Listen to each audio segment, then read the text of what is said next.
पिछले दिनों मैंने इस्लामाबाद से कराची पहली दफ़ा बस में सफ़र किया।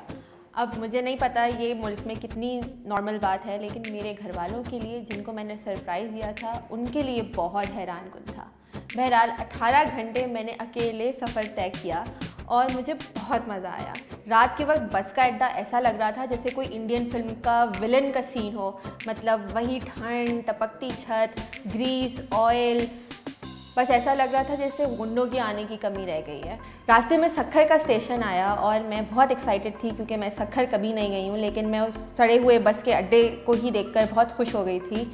और मैंने वहाँ पे चाय पी, वहाँ से खजूर का हलवा लिया जो कि वहाँ की सौगात है।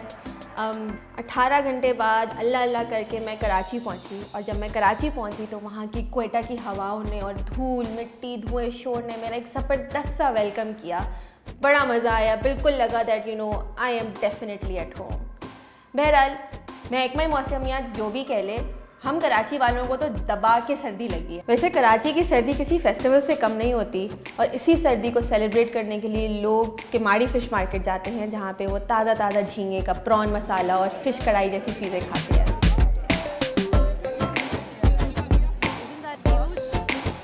वैसे इस्लामाबाद शिफ्ट हुई हूँ तो मुझे कराची के खाने बड़े याद आते हैं, और सबसे ज़्यादा जो चीज़ मुझे याद आती है वो है अंडे वाला बर्गर। एक जो अमेजिंग किस्म का जूसी अंडे वाला बर्गर जो कराची में मिलता है ना, वो कहीं नहीं मिलता। तो इस दफ़ा मैं नाज़माबाद गई, वहाँ पे मैंने एक अंडे वाला बर्गर खाया। उस अंडे वाले बर्गर में 3 लेयर्स थी अंडे की। एक मोटा ताज़ा शामी कबाब, खीरा, कोल्स्लॉ, प्याज, चटनियाँ। उफ़, क्या मज़ेदार वो अंडे वाला बर्गर था। और ये सब सिर्फ 60 रुपये में, मतलब माइंड ब्लोन।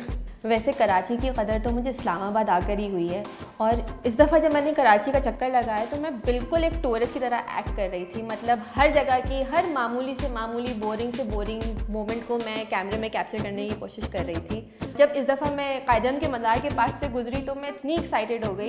एक्चुअली उस वक्त मैं एक ऊबर में थी, और बल्कि ऊबर वाले भाई साहब का थैंक यू, जिनकी वजह से मेरे पास कायदम के मज़ार की रात के वक्त की इतनी अच्छी फ़ोटो आ गई है। इसकी भी एक स्टोरी है, और भी बहुत सारी स्टोरीज़ हैं। वो सारी स्टोरीज़ जानने के लिए आप लोग मेरा ब्लॉग ज़रूर पढ़िएगा।